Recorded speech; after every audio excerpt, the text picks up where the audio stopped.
After spending a couple days in Bangkok, getting over my jet lag and seeing some of the sights, I decided that I wanted to get out of the big city and try to get as much into the countryside as possible and see some of the old Thailand which existed back in the day.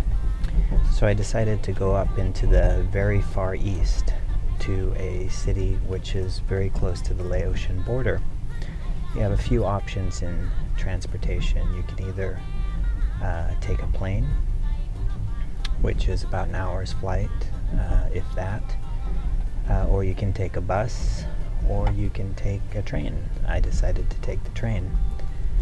The ticket costs under $30. This is a second-class air-conditioned sleeper train, and I have to say that the accommodations have been greatly upgraded since the days when I used to take this particular train around the country.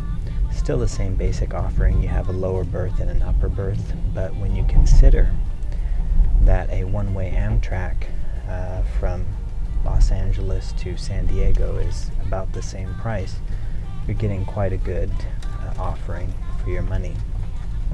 This train is pretty much state-of-the-art, and it goes all the way to the Laotian border. Like, the tracks literally stop at the exit of Thailand, where you can go across to the People's Democratic Republic of Laos. I was considering going there, but as some may know, my skill in aerial photography made me the guest of the local authorities in the basement of the immigration building for 5 nights over Christmas 2016. So I don't think that I'll be venturing that far this time, even though I did not bring my drone with me. I flew it around a national monument which was next to a government building, and I was descended upon by Secret Service Laotians with AK-47s who took me into custody. When they realized I was just an idiot, they let me go, but it took them 5 days to do that.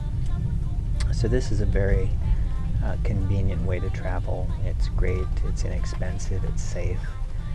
And this train used to be a hoot back in the days. People used to get together and drink and carry on and yatter.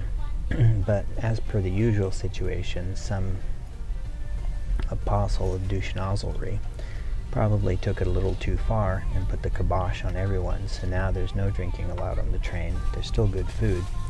What I have noticed, though, is that some of the travelers have decided to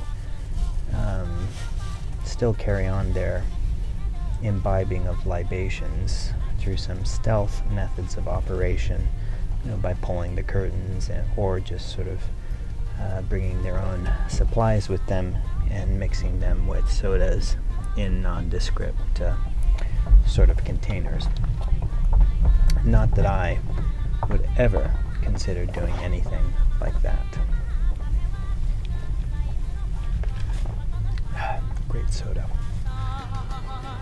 The sleeping accommodations on the train are very comfortable. I usually sleep in the lower berth and get a great night's sleep. But for me, the highlight is to be able to wake up on the train without the hustle and bustle of other forms of transportation, and to look out at the sun rising on the eastern sky during the monsoon and see the landscape engulfed in this beautiful mist. It's just a beautiful, calming experience, and it's something you don't get in other modes of transportation. Eventually, the train arrives in Udon Thani and departs for Nong Khai, which is the Laotian border, and I'm left in the sleepy, friendly, inexpensive, and beautiful town of Udon Thani, where I rest for the next 4 or 5 days.